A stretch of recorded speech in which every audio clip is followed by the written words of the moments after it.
Bonjour à tous. Chaque jour, en Wallonie, aux heures des entrées et de sorties de classe, 3 enfants sont blessés dans un accident de la route.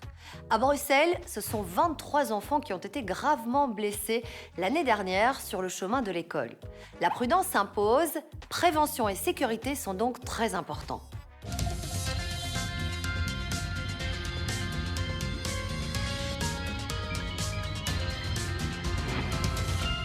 Le cerveau d'un enfant est en phase d'apprentissage.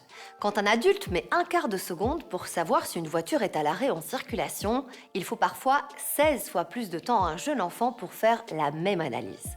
Il faut donc lever le pied et redoubler de prudence sur les chemins aux abords des écoles.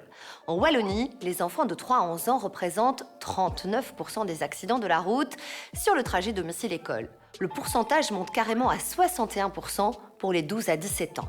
Vitesse excessive, erreur d'attention, si les automobilistes sont en cause, l'attitude des piétons peut aussi expliquer ces chiffres. Alors pour éviter tout risque d'accident, pensez à rappeler régulièrement à votre enfant les consignes de base. La toute première, c'est l'utilisation des passages pour piétons. C'est bien, on est parti bien à l'avance ce matin, donc on attend, on regarde le conducteur et on traverse gentiment, sans se presser, sans courir.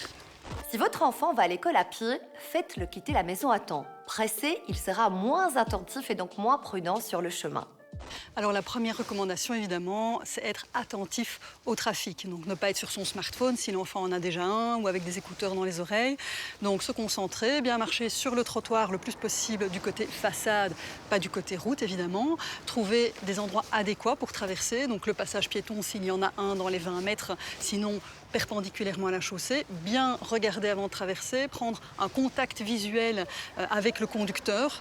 On a la priorité sur le passage piéton, mais rien n'empêche de faire un contact visuel pour être sûr que le conducteur qui arrive vous laisse passer. Et puis, ne pas courir sur le passage piéton, traverser à son aise en restant attentif à la circulation. Soyez attentifs parce qu'ici, on passe derrière des voitures qui sont stationnées. Est-ce que le conducteur vous a vu? Ok, il nous a vus. On peut y aller, il nous a vus. Bien vérifier en passant derrière les véhicules qu'il n'y a pas un conducteur qui recule pour sortir de son emplacement. Les enfants sont parfois petits et on ne les voit pas, ils peuvent être dans l'angle mort du véhicule. Dernier cas de figure, si votre enfant se rend à l'école à vélo, faites un check complet de son matériel et ici aussi, n'hésitez pas à faire le chemin à vélo plusieurs fois pour bien lui montrer les dangers et comment bien se positionner sur la chaussée. Vous faites attention parce qu'il y a de la circulation ce matin. Armand, t'es beaucoup trop près des voitures de droite. Là, c'est une parfaite file indienne.